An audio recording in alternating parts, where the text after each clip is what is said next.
माणूस हे चार पायाच्या जनावरापेक्षा वाईट होत चाललेली प्रजाती आहे. आपला खासदार पैशाने विकला गेला असं म्हणतात.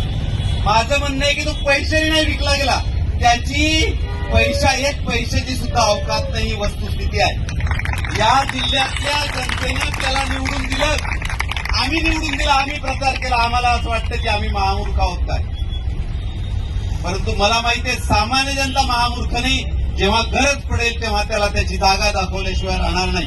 आम्हाला आमची मतं विकायची नव्हती, त्यावेळी आम्हाला दाखवायचं होतं या देशातल्या राज्य करणाऱ्या सरकारला, मोदीला आणि शहाला दाखवायचं होतं की आम्हाला तुम्ही घटना बदलवतो म्हणताना, आमच्या माणसाने तयार केलेली घटना बदलवतो म्हणताना, तर आम्ही तुम्हाला घटना बदलवण्या एवढे खासदार मिळू देणार नाही, म्हणून आमची गरज होती म्हणून आम्ही त्याला निवडून दिलं.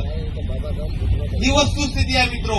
मला असं वाटतं की प्रत्येक निवडणूक ही माझी गरज आहे आणि याही पुढे जेव्हा गरज पडेल तेव्हा तो खासदार पुढे काय करेल मला माहित नाही.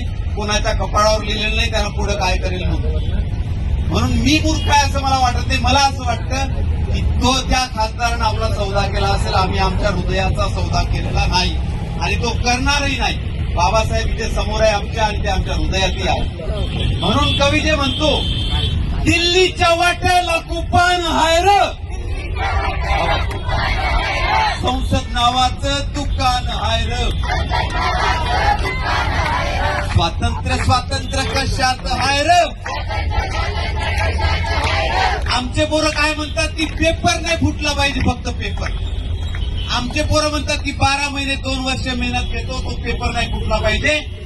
तो पेपर फुटत असेल तर आमच्या हृदयाची ती बेईमानी आहे, आमच्या अभ्यासाची ती बेईमानी आहे. मी जर 5-10 लाख रुपये खर्च करून पेपर विकत घेत असेल माझ्या मुलासाठी, तर मी माझ्या गरीब लेकरांना फसवतो, मी माझ्या गरीब विद्यार्थ्यांना फसवतो. ज्यांनी 2-2 वर्ष ढोर मेहनत घेतली, ज्यांनी त्यांच्या मायबापांनी आपल्या शेतामध्ये राबून, आपल्या रस्त्यावर राबून त्या पोरांसाठी पैसे गोळा केले असतील नीटच्या पेपर फीसाठी, त्या पोरांच्यासाठी त्या